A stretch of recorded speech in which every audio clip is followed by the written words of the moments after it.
الحمد لله وكفى وسلام على عباده الذين اصطفى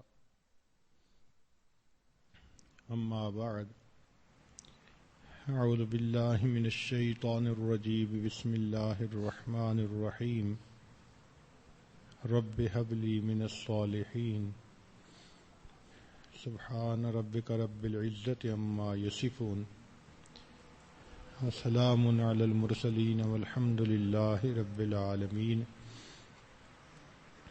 اللهم صل على سيدنا محمد وعلى آل سيدنا محمد وبارك وسلم اللهم صل على سيدنا محمد وعلى آل سيدنا محمد وبارك وسلم اللهم صل على سيدنا محمد وعلى آل سيدنا محمد وبارك وسلم. آج کا عنوان ہے بچوں کی اخلاقی تربیت، کہ ماں باپ بچوں کو خوش اخلاق کیسے بنائیں. انسان کو دنیا میں مل جل کر رہنے کا حکم دیا گیا. بہتر انسان وہ ہے جو دوسروں کے ساتھ اچھا برتاؤ کرے، اچھے انداز سے پیش آئے، لوگوں کے لیے رحمت بن کر رہے، زحمت بن کر نہ رہے. اس میں اصول یہ ہے کہ ماں باپ کے طور طریقوں کا عکس بچے کے اندر آتا ہے. انگریزی میں کہتے ہیں children always copy their parents, کہ بچے ہمیشہ اپنے ماں باپ کی نقل کرتے ہیں. تو اگر ماں باپ کے اخلاق اچھے ہوں، ماں باپ ملنسار ہوں، تو بچوں کے اندر یہ صفت خود بخود پیدا ہو جاتی ہے. بچے اپنے ماں باپ کو اس قدر کاپی کرتے ہیں کہ ہمارے ایک واقف تھے، وہ چیف انجینئر تھے، منگلا ڈیم میں کام کرتے تھے. ان کو اکثر گورنمنٹ آفیسرز کے فون آتے رہتے تھے بجلی کے بارے میں. تو ان کی عادت تھی کہ جب بھی وہ فون اٹھاتے تھے تو کہتے تھے hello chief engineer Mangla speaking. وہ کہنے لگے کہ ایک دن میں نہا کے واش روم سے باہر نکلا تو میں نے دیکھا کہ فون کی گھنٹی بج رہی ہے. تو میرا 3-4 سال کا چھوٹا بیٹا وہ بھاگا ہوا گیا اور اس نے جا کر فون کا کریڈل اٹھا کے اپنے کان سے لگایا اور کہنے لگا hello chief engineer Mangla speaking. تو اس طرح چھوٹے بچوں کے دل و دماغ میں وہ باتیں نقش ہو جاتی ہیں جو وہ ماں باپ کو کرتا ہوا دیکھتے ہیں. تو ماں باپ کو چاہیے کہ وہ اپنے اندر خوش اخلاقی پیدا کریں. اگر ماں باپ ہی ہر وقت ایک دوسرے سے جھگڑتے رہتے ہیں، اونچا بولتے رہتے ہیں، ایک دوسرے کو لاجکس ہی دیتے رہتے ہیں، تو اگر یہ اندر کی جنگ ہی ختم نہیں ہوتی تو بچہ کیا خوش اخلاق بنے گا. خوش اخلاق بنانے کے لیے بچے کو قریب کرنا پڑتا ہے. اس میں سے سب سے پہلا پوائنٹ ہے کہ بچے کا بوسہ لینا. ماں باپ جب اپنے بچے کا بوسہ لیتے ہیں تو بچوں کے اندر دل میں ماں باپ کی محبت بڑھ جاتی ہے. سیدنا رسول اللہ صلی اللہ علیہ وسلم باوجود اس کے کہ ساری دنیا کے انسانوں سے زیادہ متقی تھے، ساری دنیا کے انسانوں سے زیادہ خاشع تھے، ساری دنیا کے انسانوں سے زیادہ اللہ سے ڈرنے والے تھے، مگر بچوں کے ساتھ اتنا پیار سے پیش آتے تھے کہ حیران ہوتے ہیں. عائشہ صدیقہ رضی اللہ تعالی عنہا فرماتی ہیں کہ ایک اعرابی نے نبی علیہ الصلوۃ والسلام سے پوچھا، اے اللہ کے نبی صلی اللہ علیہ وسلم، ہم تو اپنے بچوں کو بوسہ نہیں دیتے. نبی علیہ الصلوۃ والسلام نے فرمایا کہ اگر اللہ تعالیٰ تمہارے دل سے رحم نکال دے تو میرے اختیار میں کیا ہے. یہ بخاری شریف کی روایت ہے. اور ابو ہریرہ رضی اللہ عنہ کی روایت ہے کہ ایک مرتبہ حسن رضی اللہ تعالیٰ عنہ نبی علیہ السلام کے نواسے آپ صلی اللہ علیہ وسلم کی گود میں کھیل رہے تھے.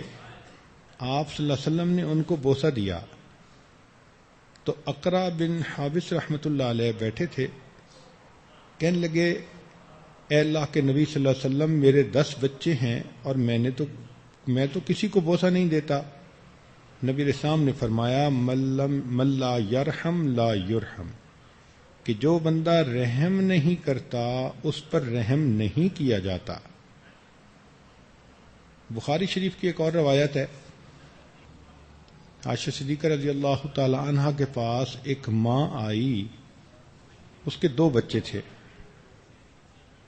تو عائشہ صدیقہ رضی اللہ تعالی عنہا نے اس کو 3 کھجوریں عطا فرمائیں. اب ماں نے 3 میں سے ایک کھجور تو بچوں کو دے دی اور تیسری کھجور خود کھانے کی بجائے انتظار کرتی رہی. جب دونوں بچوں نے اپنے حصے کی ایک کھجور کھا لی تو اس ماں نے اپنی کھجور کے 2 ٹکڑے کر دیے اور پھر ایک بچے کو دے دی اور دوسرے بچے کو دے دی. تو عائشہ صدیقہ رضی اللہ عنہا بڑی حیران ہوئی. نبی علیہ الصلوۃ والسلام تشریف لائے تو ان کے سامنے یہ واقعہ سنایا. تو نبی علیہ الصلوۃ والسلام نے فرمایا کہ اس نے بچوں پر رحم کیا، اس کے بدلے اللہ نے اس پر رحم کیا. انس رضی اللہ عنہ روایت کرتے ہیں کہ نبی علیہ الصلوۃ والسلام نے ارشاد فرمایا کہ میں لمبی نماز ادا کرنا چاہتا ہوں مگر کسی بچے کے رونے کی آواز سن کر نماز کو مختصر کر دیتا ہوں، کیونکہ مجھے معلوم ہوتا ہے کہ بچے کے رونے سے اس کی ماں پر کیا بیت رہی ہوتی ہے. سبحان اللہ. نبی علیہ الصلوۃ والسلام کے دل میں کتنا گداز دل تھا، کتنا حساس دل تھا کہ ایک چھوٹے بچے کے رونے پر باجماعت نماز کو مختصر فرما دیتے تھے. ترمذی شریف کی روایت ہے، ابو قتادہ رضی اللہ عنہ فرماتے ہیں کہ نبی علیہ الصلوۃ والسلام اپنی نواسی امامہ بنت زینب، نبی علیہ الصلوۃ والسلام کی بڑی صاحبزادی کا نام زینب تھا، ان کو دین کی خاطر بہت تکلیف پہنچائی گئی اور اسی تکلیف میں ان کی وفات ہوئی. ان کی ایک بیٹی تھی جس کا نام امامہ تھا. نبی علیہ السلام اس سے بہت محبت فرماتے تھے. تو ایک مرتبہ آپ صلی اللہ علیہ وسلم نماز پڑھ رہے تھے کہ امامہ آ گئی تو آپ صلی اللہ علیہ وسلم نے امامہ کو اٹھا کر نماز پڑھائی. جب سجدے میں جانے لگتے تو اس کو کھڑا کر دیتے اور سجدہ فرما لیتے، اور جب سجدے سے اٹھتے قیام میں تو اس بچی کو پھر اپنے ساتھ اٹھا لیتے تھے. اب چھوٹے بچے کی اہمیت کا اندازہ لگا لیجئے. تو پہلی بات ہے بچوں کو اپنے ساتھ مانوس کرنا، پیار کرنا، گلے لگانا، بوسہ دینا. دوسری چیز یہ ہے کہ ان کے ساتھ خوش طبعی کرنا، ہنسی مذاق ان کے ذہنی سطح کے مطابق کرنا. چنانچہ حسن رضی اللہ تعالیٰ عنہ ایک مرتبہ کھیل رہے تھے. نبی علیہ الصلوۃ والسلام نے انہیں دیکھا تو اپنے دونوں ہاتھ پھیلا دیے اور کہا کہ آپ میرے پاس آ جاؤ. اب حسن رضی اللہ عنہ اور ادھر ادھر بھاگنے لگے تو اللہ کے نبی جس طرف وہ بھاگتے ادھر رخ فرما لیتے اور انہیں اپنے پاس بلاتے رہے، حتیٰ کہ کافی دیر کے بعد وہ بھاگتے بھاگتے آپ کی طرف آئے تو نبی علیہ السلام نے ان کو اپنے بازوؤں میں لے کر اپنے گلے سے لگا لیا اور ان کو ماتھے کا بوسہ دیا. ابو ہریرہ رضی اللہ عنہ فرماتے ہیں کہ نبی علیہ الصلوۃ والسلام ایک مرتبہ کھڑے تھے، سیدنا حسین رضی اللہ تعالیٰ عنہ آئے، یہ چھوٹے بچے تھے، تو آپ صلی اللہ علیہ وسلم نے ان کو اپنے پاؤں پر کھڑا کیا، یعنی ان کے پاؤں نبی علیہ السلام کے مبارک پاؤں کے اوپر تھے تو پھر نبی علیہ السلام کہنے لگے ہاتھ کو پکڑ کر کہ میرے اوپر چڑھو، ذرا غور کیجئے گا۔ اب وہ بچہ پاؤں کے اوپر پاؤں رکھ کر جیسے سیڑھیوں پہ کوئی چڑھتا ہے تو نبی علیہ الصلوۃ والسلام کی مبارک ٹانگوں کے اوپر پاؤں رکھ رکھ کے چڑھنے لگا۔ اوپر سے ہاتھ تو آپ صلی اللہ علیہ وسلم نے پکڑے ہی ہوئے تھے، تو آپ صلی اللہ علیہ وسلم اس کے ہاتھوں کو اوپر کھینچتے گئے اور وہ آپ کی مبارک ٹانگوں پہ قدم رکھتے رکھتے رکھتے اتنا اونچا چڑھا کہ اس کے پاؤں نبی علیہ السلام کے سینے مبارک تک آ گئے۔ جب سینہ مبارک تک ان کے قدم آ گئے تو تب اللہ کے نبی صلی اللہ علیہ وسلم نے ان کو سینے سے لگا کر ان کا بوسہ لیا۔ یہ اللہ کے پیارے حبیب صلی اللہ علیہ وسلم، اللہ اکبر کبیرہ۔ انس رضی اللہ تعالیٰ عنہ نبی علیہ السلام کی خدمت میں رہتے تھے۔ حدیث پاک میں آتا ہے کہ نبی علیہ السلام ان کو کہتے تھے اے دو کانوں والے۔ اب دو کانوں والے کہنا سچ بھی ہے اور اس سے بچہ ہنس بھی پڑتا ہے، اور وہ چونکہ نبی علیہ السلام کے لیے سبزی توڑ کے لاتے تھے تو نبی علیہ السلام ان کو ابو بکلا کہتے تھے۔ عبداللہ ابن شداد رضی اللہ عنہ روایت کرتے ہیں کہ نبی علیہ السلام نماز پڑھا رہے تھے، آپ صلی اللہ علیہ وسلم سجدے میں گئے تو بہت لمبا سجدہ کیا، حتیٰ کہ صحابہ نے یہ سوچنا شروع کر دیا کہ شاید کچھ ہو گیا ہے۔ پھر اس کے بعد نبی علیہ السلام سجدے سے اٹھے، نماز مکمل کی۔ نماز مکمل کرنے کے بعد نبی علیہ السلام نے فرمایا کہ جب میں سجدے میں تھا تو یہ میرا بیٹا حسین آ گیا اور یہ میری پیٹھ پر سوار ہو گیا، اور جب تک یہ میری پیٹھ سے نہ اترا اس وقت تک میں نے سجدے سے سر نہیں اٹھایا۔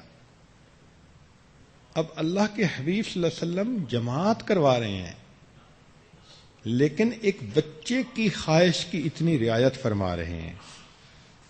تو پہلی بات بچے کو بوسہ دینا، دوسری بات خوش طبعی کرنا، اور تیسری بات بچے کو تحفہ ہدیہ دینا، چیز دینا۔ ابو ہریرہ رضی اللہ عنہ فرماتے ہیں کہ جو بھی آدمی نبی علیہ السلام کی خدمت میں پھل پیش کرتا تو آپ صلی اللہ علیہ وسلم دعا پڑھتے، اور مجلس میں جو سب سے کم عمر کا بچہ ہوتا اس کو پھل کھانے کے لیے پہلے دیتے تھے۔ تو دیکھو پریورٹی مل رہی ہے بچے کو۔ ایک مرتبہ نجاشی نے نبی علیہ السلام کی خدمت میں تحفہ بھیجا، اس میں ایک بڑی خوبصورت انگوٹھی بھی تھی۔ تو نبی علیہ السلام نے ازواج مطہرات سے فرمایا کہ یہ انگوٹھی تو میں اس کو دوں گا جو میرے جگر کا ٹکڑا ہے، میرے دل کا ٹکڑا ہے، بہت مجھے پیاری ہے۔ تو سب حیران کہ اب دیکھتے ہیں کہ یہ انگوٹھی کس کو ملتی ہے۔ تو نبی علیہ السلام نے اپنی نواسی امامہ بنت زینب کو بلایا اور اس کو وہ انگوٹھی ہدیہ عطا فرما دی۔ جابر رضی اللہ تعالیٰ نے روایت کرتے ہیں کہ ایک مجلس میں نبی علیہ السلام کے سامنے ایک بڑے برتن میں حلوہ لایا گیا، تو آپ صلی اللہ علیہ وسلم نے اس کو صحابہ کے اندر ڈسٹریبیوٹ کیا۔ تو فرمایا کہ ایک چھوٹا بچہ تھا، وہ حلوے کا بڑا شوقین تھا، تو نبی علیہ السلام نے اس کو حلوہ دیا، لیکن جب اس نے کھا لیا تو نبی علیہ السلام نے اس کی طرف اشارہ کیا اور دوں؟ اس نے کہا ہاں، تو نبی علیہ السلام نے اسے پھر دیا۔ جب اس نے وہ حصہ بھی کھا لیا تو نبی علیہ السلام نے تیسری مرتبہ اشارہ کیا کہ تمہیں پھر دوں؟ اس نے کہا ہاں، تو 3 مرتبہ بچے کو دیا، 1 مرتبہ بڑوں کو دیا۔ چوتھا ہوتا ہے بچے کے سر کے اوپر ہاتھ پھیرنا۔ اس سے بچوں کو یوں محسوس ہوتا ہے کہ ہمارے سر کے اوپر کوئی سائبان ہے، کوئی چھتری ہے، اور ہم کسی کی کوریج میں ہیں، کوئی ہمیں اون کرتا ہے۔ اس لیے ماں باپ کو چاہیے کہ کبھی کبھی بچوں کو پاس بلائیں، بوسہ لیں، سینے سے لگائیں، ان کے سر پہ شفقت محبت کا ہاتھ پھیریں۔ انس رضی اللہ عنہ فرماتے ہیں کہ نبی علیہ الصلوۃ والسلام انصار کے بچوں کو سلام فرماتے اور ان کے سر پر ہاتھ پھیرتے تھے. یعنی بچے کھیل رہے ہوتے تھے تو دیکھیے کہ بچوں کو نہیں فرماتے تھے کہ تم مجھے سلام کرو. اللہ کے نبی صلی اللہ علیہ وسلم خود بچوں کو سلام فرماتے اور پھر ان کے سر پر ہاتھ بھی پھیرتے تھے. عبداللہ ابن جعفر رضی اللہ عنہ فرماتے ہیں کہ ایک مرتبہ نبی علیہ السلام نے مجھے سواری پہ اپنے ساتھ بٹھا لیا اور جیسے ہی میں بیٹھا نبی علیہ السلام نے میرے سر پر ہاتھ پھیرا اور کہا کہ اے اللہ عبداللہ کو جعفر کا جانشین بنا، ان کا نائب بنا. جابر بن سمرہ رضی اللہ عنہ ایک چھوٹے سے صحابی ہیں، کہتے ہیں کہ نبی علیہ الصلوۃ والسلام تشریف لا رہے تھے اور میں کھڑا ہوا تھا. میں نبی علیہ السلام کو دیکھ کر مسکرایا، اللہ کے نبی صلی اللہ علیہ وسلم مجھے دیکھ کر مسکرائے اور آپ صلی اللہ علیہ وسلم نے میرے رخسار پر ہاتھ پھیرا. آپ کے اس مبارک ہاتھ کی ٹھنڈک اور خوشبو میں آج بھی محسوس کر رہا ہوں. پانچویں چیز ہوتی ہے کہ بچے کا مسکرا کر استقبال کرنا. یہ اسمائل دوسرے بچے کے دل کے اندر ایک خوشی پیدا کر دیتی ہے.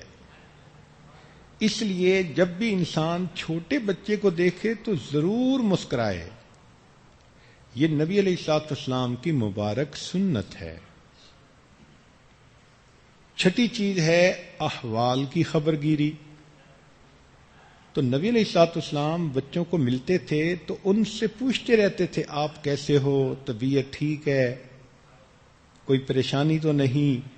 اس قسم کی بات ان کے بارے میں پوچھتے رہتے تھے. چنانچہ ایک مرتبہ ام ایمن رضی اللہ تعالی عنہا نبی علیہ السلام کے پاس آئیں اور کہا کہ اے اللہ کے نبی صلی اللہ علیہ وسلم دونوں شہزادے حسنین کریمین کافی دیر سے غائب ہیں، پتہ نہیں کہاں چلے گئے. تو نبی علیہ الصلوۃ والسلام اسی وقت اٹھے اور سلمان فارسی لانوں کو ساتھ لیا اور ان دونوں بچوں کو ڈھونڈنے کے لیے نکلے. ہمارا جیسا کوئی ہوتا تو پہلے گھر آتا اور بیوی کو ڈانٹ ڈپٹ کرتا، تم اندھی ہو، تمہیں پتہ نہیں چلتا، کدھر بچوں کو بھیج دیا. نبی علیہ الصلوۃ والسلام بچوں کو تلاش کرنے نکلے. فرماتے ہیں کہ قریب پہاڑی کی چوٹی سی تھی تو ہم جب اس چوٹی کے قریب پہنچے تو ہم نے دور سے دیکھا کہ دونوں بھائی ایک دوسرے سے لپٹے ہوئے اور کھڑے ہیں، ایک جگہ حرکت نہیں کر رہے. تو اللہ کے نبی صلی اللہ علیہ وسلم جب قریب ہوئے تو کیا دیکھا کہ ایک بڑا سانپ ہے اور وہ ان کے قریب وہ بھی کھڑا ہوا ہے اور اس سے ڈر کے بچے وہ دونوں ایک دوسرے سے گلے مل کے اور ڈر کے سہم کے کھڑے ہوئے ہیں. اللہ کے نبی صلی اللہ علیہ وسلم کو دیکھ کر وہ سانپ ایک طرف کو چلا گیا اور نبی علیہ الصلوۃ والسلام نے ان دونوں کو صحیح سلامت دیکھ کر خوشی کا اظہار فرمایا. پھر ایک بچے کو دائیں کندھے پہ اٹھا لیا اور دوسرے بچے کو بائیں کندھے پہ اٹھا لیا. راوی کہتے ہیں کہ میں بڑا حیران ہوا اور میں نے ان بچوں کو دیکھ کر کہا کہ بڑے خوش نصیب بچے ہیں جو اللہ کے پیارے حبیب صلی اللہ علیہ وسلم کے کندھوں پہ سوار ہیں. تو یہ سن کر نبی علیہ السلام نے فرمایا کہ سوار بھی تو کتنے پیارے ہیں. ساتویں چیز ہوتی ہے بچے کو آداب سکھانا. اس لیے ایک صاحب نے کہا کہ جس نے اولاد کو ادب سکھایا اس نے اپنے دشمنوں کو ذلیل کر دیا. حدیث مبارکہ میں ہے کہ کوئی والد اپنی اولاد کو حسن ادب سے بہتر تحفہ نہیں دے سکتا. تو بچوں کو والدین کا ادب، استاد کا ادب، علماء کا ادب، بھائی کا ادب، پڑوسی کا، کھانے پینے کا، لباس، مہمان نوازی، یہ سب چیزیں ماں باپ کو سکھانی پڑتی ہیں. اس کے لیے با ادب با نصیب کتاب کا اگر آپ مطالعہ رکھیں اور کھانے کے وقت کھانے کے آداب ڈسکس کر لیں، کپڑے پہناتے ہوئے کپڑوں کے آداب، مجالس کے اندر مختلف آداب اگر بچوں کو سمجھاتی رہیں تو بچے با ادب بن جائیں گے. بچوں کے اندر پھر کچھ عادتیں پیدا کرنی پڑتی ہیں. مثلا ایک عادت ہے سچ بولنا.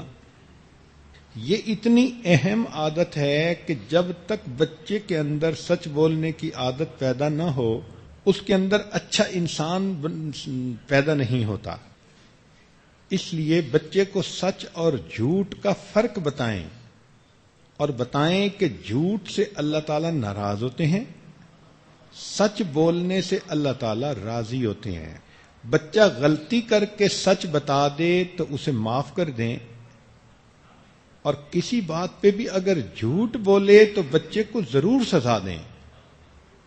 اس کو فیل ہو کہ ماں باپ کی ساری محبتیں میرے لیے، اگر میں جھوٹ بولوں گا تو پھر مجھے سزا مل کے رہے گی. اس معاملے میں سختی کرنے کی ضرورت ہے. یاد رکھیں کہ جھوٹ جتنا بھی تیز دوڑے سچ بالآخر اس کو جا کر پکڑ لیا کرتا ہے. ایک بزرگ فرمایا کرتے تھے کہ سچ بولنے کا ایک فائدہ تو یہ بھی ہے کہ بندے کو یاد نہیں رکھنا پڑتا کہ پہلے میں نے کون سی بات کی تھی، اس لیے کہ جو بھی کی جب بھی کرے گا وہی کرے گا.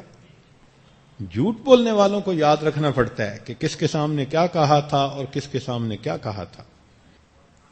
عام طور پر دیکھا گیا کہ انسان اپنی غلطی چھپانے کے لیے ایک جھوٹ بولتا ہے، پھر جھوٹ کو چھپانے کے لیے 2 جھوٹ بولنے پڑتے ہیں، پھر 2 جھوٹوں کو چھپانے کے لیے 4 جھوٹ بولنے پڑتے ہیں، اور یہ ایسا سلسلہ بڑھتا ہے کہ انسان کو اٹھتے بیٹھتے جھوٹ ہی بولنا پڑتا ہے.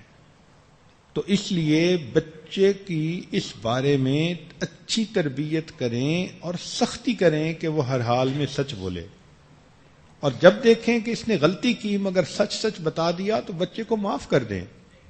بچے کے دل میں یہ خوف نہ ہو کہ سچ بتاؤں گا تو مجھے مار پڑے گی. اس سے پھر بچہ سچ بولے گا اور پھر آپ کے لیے اس بچے کو ہینڈل کرنا آسان ہو جائے گا. کئی بچے ہوں ان میں سے ایک زیادہ سچ بولتا ہو تو پھر اس کے ساتھ محبت کا اظہار زیادہ کریں تاکہ دوسروں کو محسوس ہو کہ یہ سچ بولتا ہے اور یہ سچ بولنا امی کو اتنا پسند ہے کہ امی اسے ہم سے زیادہ اس وقت پیار کر رہی ہیں. 9ویں چیز ہے بچے کو رازداری سکھانا. کئی مرتبہ بچے ادھر کی باتیں ادھر کر دیتے ہیں، ادھر کی باتیں ادھر کر دیتے ہیں.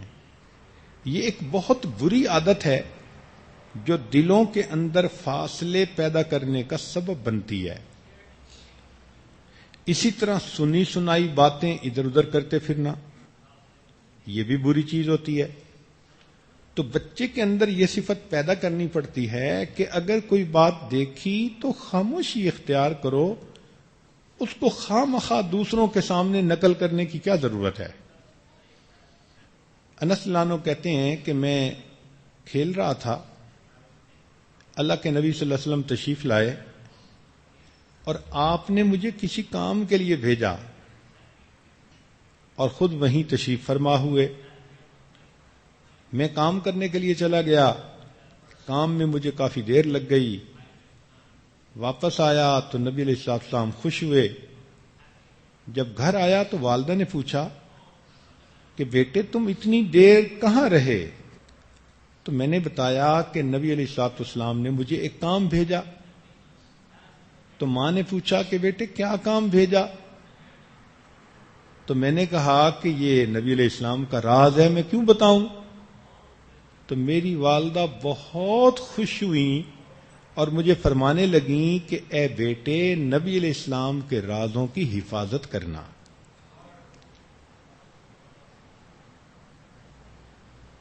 تو بندے کے سینے کو خزینہ ہونا چاہیے، ورنہ تو بچے ماں کی باتیں باپ کو بتاتے ہیں اور باپ کی باتیں ماں کو بتاتے ہیں، اور جب دونوں کی جنگ ہوتی ہے تو مزے سے بیٹھ کے دیکھتے ہیں.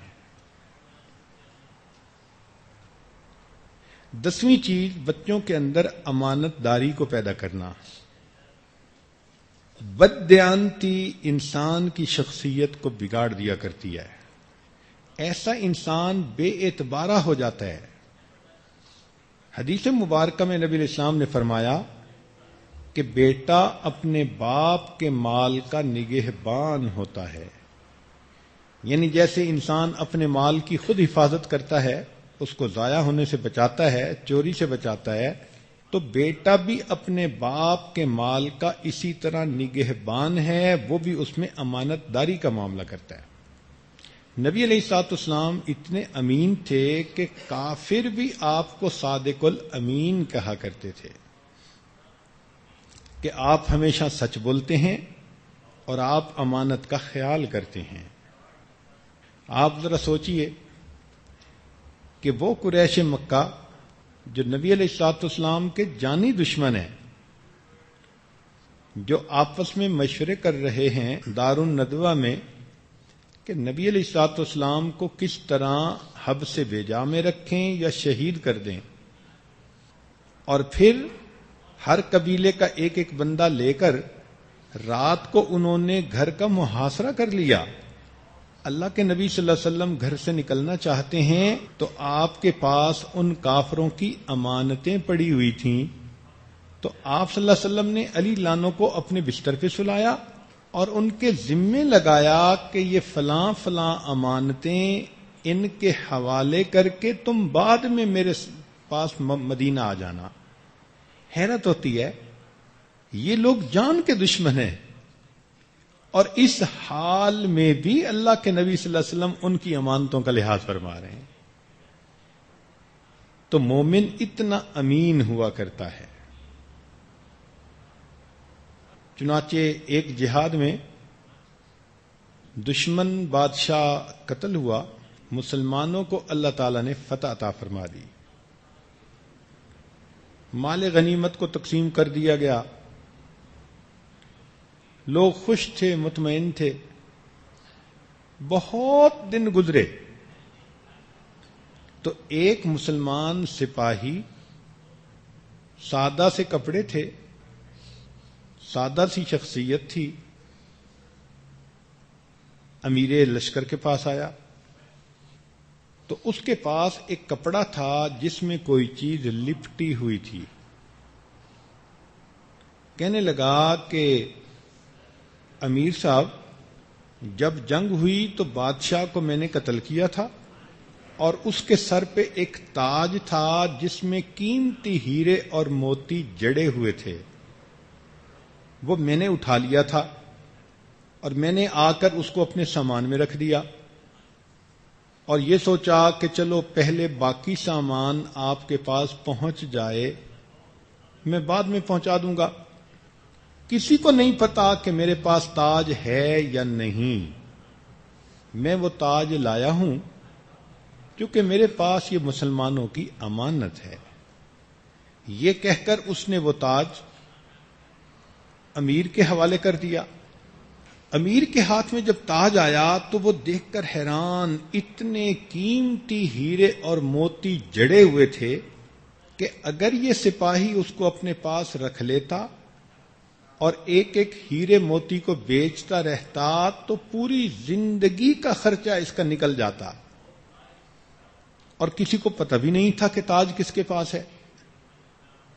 اور یہ سپاہی از خود اس تاج کو واپس کرنے کے لیے آ گیا. تو امیر نے اس تاج کو اپنے ہاتھ میں لے کر خوش ہو کر اس سے پوچھا کہ تمہارا نام کیا ہے؟ تو اس مجاہد نے پیٹھ پھیری واپس جانے کے لیے اور بادشاہ کی طرف پیٹھ پھیر کر کہا کہ جس اللہ کی رضا کے لیے یہ تاج میں نے واپس کیا وہ میرا نام بھی جانتا ہے، میرے باپ کا نام بھی جانتا ہے. اللہ اکبر کبیرہ. کہ جس اللہ کی رضا کے لیے میں نے یہ تاج واپس کیا ہے وہ میرا نام بھی جانتا ہے، میرے باپ کا نام بھی جانتا ہے. یعنی مجھے آپ سے اپریسیشن کے دو لفظ بھی سننے کی ضرورت نہیں ہے. اس کو اخلاص کہتے ہیں. اور یہ امانت داری صحابہ رضی اللہ تعالی عنہم کی زندگیوں میں تھی. 11ویں چیز ہے بچے کو سمجھانا کہ سینہ بے کینہ ہونا چاہیے. کینہ کہتے ہیں کسی کی بات ناپسند آئی، کسی سے جھگڑا ہوا، کسی نے تکلیف دی، اس کے بارے میں دل کے اندر ایک دشمنی کا جذبہ پیدا ہو جاتا ہے، ناپسندیدگی کا جذبہ پیدا ہو جاتا ہے. اس کو کینہ کہتے ہیں. تو بچوں کو سمجھاتے رہنا چاہیے کہ سینے سے کینے کو ختم کر دیں تاکہ ان کے اندر معافی کی عادت پیدا ہو. ورنہ دیکھا گیا ہے کہ جس کسی کے بارے میں دل میں کینہ ہو، بندہ اس کا برا چاہتا ہے، حتیٰ کہ اس کا کچھ اچھا ہو تو بندے کو وہ بھی پسند نہیں آتا. اس کو خوشی کیوں ملی یہ بھی بری لگتی ہے. اس لیے ہمارے بزرگوں نے کہا کہ کینہ رکھنے والا انسان اللہ کی تقسیم پر ناخوش ہوا کرتا ہے. کہ اگر دشمنوں کو اللہ نے کوئی نعمت دی تو اس کے دل کو تکلیف پہنچ رہی ہے کہ ان کو یہ کیوں ملی. تو سینہ بے کینہ اللہ رب العزت کو بہت پسند. انس رضی اللہ عنہ فرماتے ہیں کہ نبی علیہ السلام نے ارشاد فرمایا، اے بیٹے، اگر تم صبح و شام اس حال میں کر سکو کہ تمہارے سینے میں کسی کے بارے میں کینہ نہ ہو تو ایسا کر لو، یہ میری سنت ہے، اور جو میری سنت پر عمل کرے گا وہ جنت میں میرے ساتھ ہوگا. تو مستورات کو چاہیے کہ آج نبی علیہ السلام کی اس سنت پر عمل کریں اور دلوں میں جس کسی کے خلاف بھی کوئی بات ہے اس کو اللہ کی رضا کے لیے معاف کر دیں. ساس بہو کو معاف کر دے، بہو ساس کو معاف کر دے، بہن بہن کو معاف کر دے، رشتہ دار عورتیں ایک دوسرے کو معاف کر دیں. اس معافی کی اہمیت کا اندازہ کیجئے کہ حدیث مبارکہ میں ہے کہ لیلۃ القدر میں اللہ رب العزت سب گناہ گاروں کی بخشش کر دیتے ہیں. جن کے دل میں کسی کے بارے میں کینہ ہوتا ہے اللہ تعالیٰ اس کی مغفرت نہیں فرماتے. تو اگر شب قدر میں بھی مغفرت نہیں ہوئی تو پھر کیا بنا ہمارا. اور اب 27 رمضان تو ویسے بھی قریب.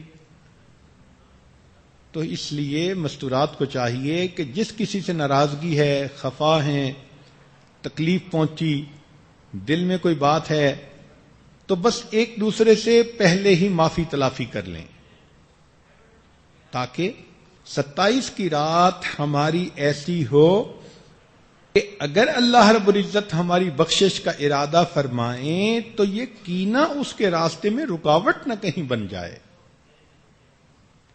اور یہی صفت پھر بچوں کے اندر بھی پیدا کرنی چاہیے. تاہم یہ ایک آگ ہوتی ہے جس میں بندہ خواہ مخواہ جلتا رہتا ہے. تو کیا ضرورت ہے اپنی زندگی کو بے قرار کرنے کی. اس کا علاج سن لیجئے. ہمارے مشائخ کو اللہ رب العزت جزائے خیر عطا فرمائے، قدم قدم پر انہوں نے ہماری رہنمائی فرمائی. چنانچہ انسان اگر کسی کے بارے میں دل میں کینہ محسوس کرے تو مشائخ نے فرمایا کہ اس کا طریقہ یہ ہے کہ اس بندے کے بارے میں اللہ کے سامنے دعا کریں. جب آپ اس کے بارے میں دعا کریں گے تو خود بخود دل میں خیر خواہی آ جائے گی اور کینہ دل سے نکل جائے گا. 12ویں اور آخری چیز، بچے کو خوش اخلاقی کی تعلیم دینا. ایسی احادیث سنائی جائیں، ایسے واقعات سنائے جائیں کہ جس سے بچے کے اندر خوش اخلاقی پیدا ہو. خوش اخلاقی پیدا کرنے کی اہمیت بچے کے سامنے کھولنی چاہیے. چنانچہ حدیث پاک میں ہے، اکمل المؤمنین ایمانا احسنہم خلقا، کہ ایمان والوں میں سب سے کامل ایمان والا وہ ہے جس کے اخلاق سب سے اچھے اور بہتر ہیں. تو بچے کو سمجھائیں کہ تم جتنی خوش اخلاقی اپنے اندر پیدا کرو گے اتنا تمہارا ایمان زیادہ مکمل ہوگا. ترمذی شریف کی روایت ہے کہ ایک مسلمان جب دوسرے مسلمان کو دیکھ کر مسکراتا ہے تو یہ مسکرانا اس کے حق میں صدقے کا ثواب لکھا جاتا ہے. اب دیکھیں مسکراہٹ میں کیا لگتا ہے، لیکن صرف مسکراہٹ پر اگر بندے کے نام اعمال میں صدقے کا ثواب لکھا جائے تو کتنی آسان نیکی ہے.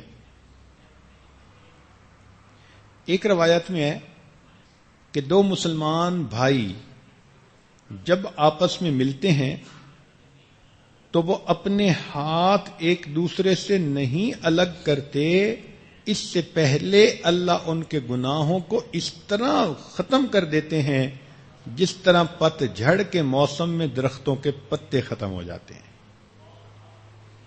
نبی علیہ الصلوۃ والسلام کی مبارک عادت تھی کہ جب کسی کو مصافحہ کرتے تو جب تک وہ نہ چھوڑتا آپ ہاتھ کو نہیں چھوڑتے تھے، پہلے نہیں چھوڑتے تھے. اللہ کے حبیب صلی اللہ علیہ وسلم اتنا گرم جوشی سے ملتے تھے، کھلے چہرے کے ساتھ، مسکراتے چہرے کے ساتھ.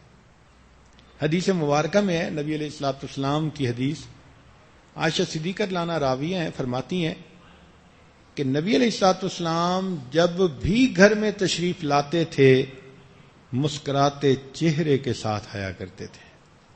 میرے آقا صلی اللہ علیہ وسلم کی یہ کتنی پیاری سنت ہے. اگر خامند بھی مسکراتا ہوا گھر میں آیا کرے اور بیوی کو بھی اللہ توفیق دے کہ وہ بھی خامند کو مسکراتے دیکھ کے مسکرایا کرے تو سارے گھر میں مسکراہٹیں ہوں گی. طبرانی شریف کی روایت ہے، نبی علیہ الصلوۃ والسلام نے ارشاد فرمایا کہ سب سے افضل عمل کسی مومن کے دل کو خوش کرنا ہے. ایک حدیث پاک میں محمد بن نصر المروزی رحمت اللہ علیہ یہ کتاب میں نقل کرتے ہیں کہ ایک شخص نبی علیہ الصلوۃ والسلام کے چہرہ مبارک کی طرف سے آیا اور پوچھا کہ اے اللہ کے نبی صلی اللہ علیہ وسلم سب سے افضل عمل کون سا ہے؟ آپ نے فرمایا خوش خلقی. پھر وہ آپ کے دائیں طرف سے آیا اور پھر پوچھا کہ اے اللہ کے نبی صلی اللہ علیہ وسلم سب سے افضل عمل کون سا؟ آپ نے فرمایا خوش خلقی.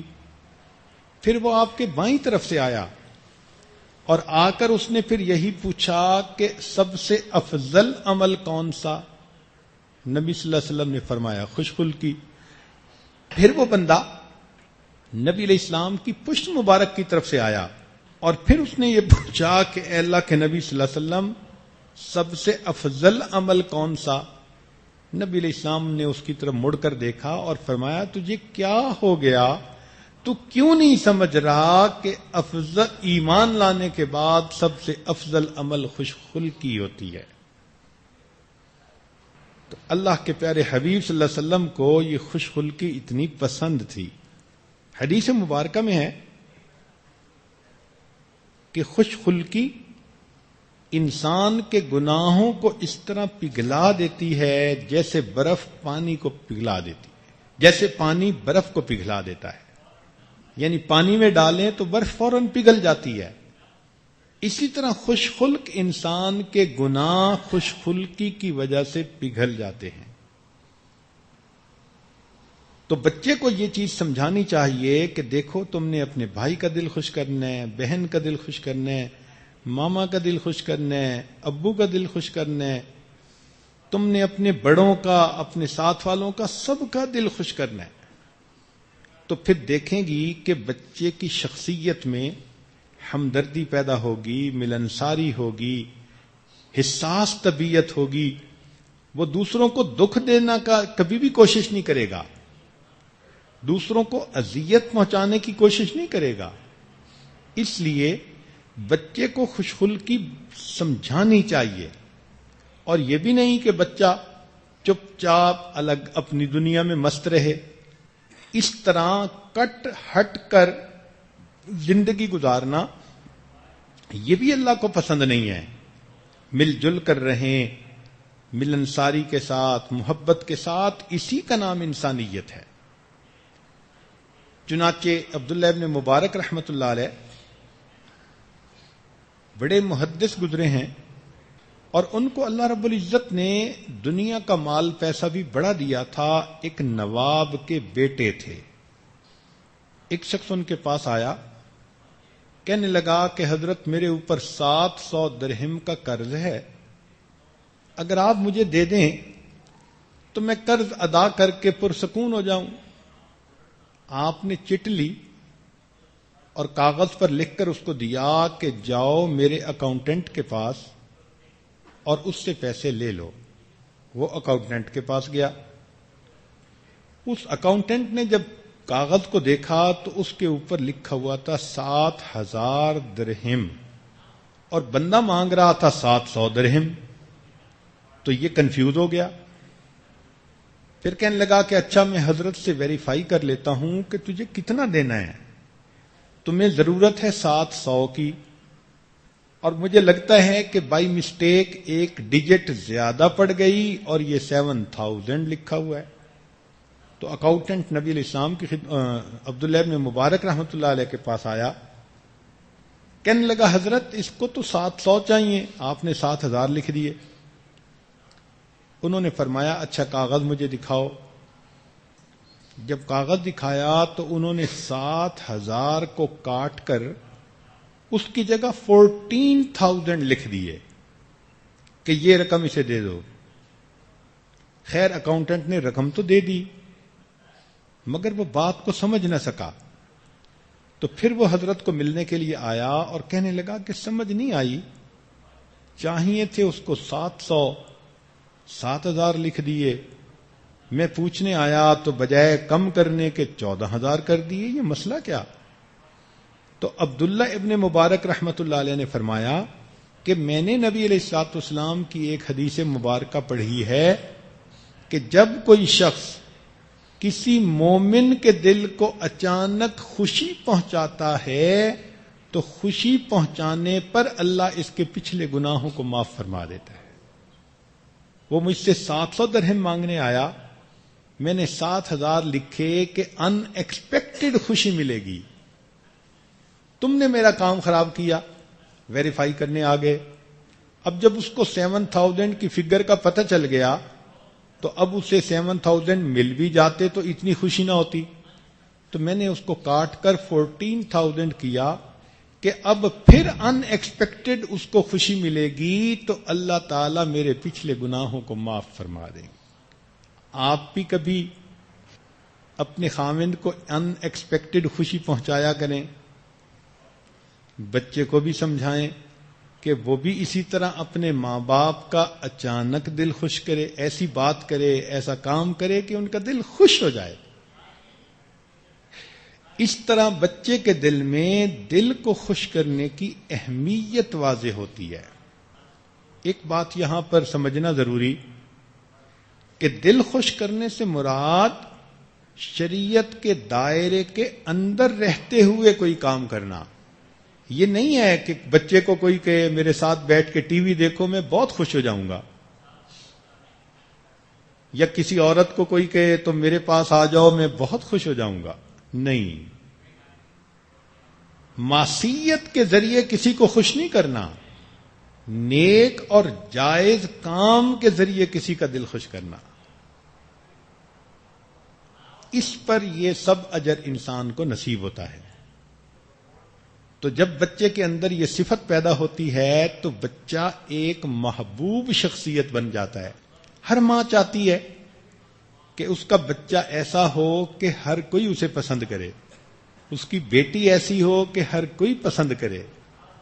تو اس کے لیے بچوں کے اندر خوش خلقی کی عادت ڈالیے, صفت پیدا کیجئے اور ان کے سامنے اس کی تعلیم دیجئے. کتابوں میں سے خوش خلقی کے واقعات پڑھ پڑھ کے سنائیے, جو تجربے میں واقعات مشاہدے میں آئے ہوں وہ ان کو سنائیے, تاکہ بچے دوسروں کے کام آئیں اور دوسروں کے ساتھ ایک اچھا انسان بن کر پیش آئیں. اللہ کے پیارے حبیب صلی اللہ علیہ وسلم کی زندگی ہر قدم پر ہمارے لیے رہنمائی کرتی ہے. آپ صلی اللہ علیہ وسلم کی خوش اخلاقی کا کیا عالم. ایک واقعہ سنا کر بات کو مکمل کرتا ہوں. جوانی کی عمر ہے, مکہ مکرمہ میں اللہ کے حبیب صلی اللہ علیہ وسلم جا رہے ہیں، ایک بڑھیا اپنی گٹھڑی کو لے کر اپنے دروازے کے سامنے بیٹھی ہے۔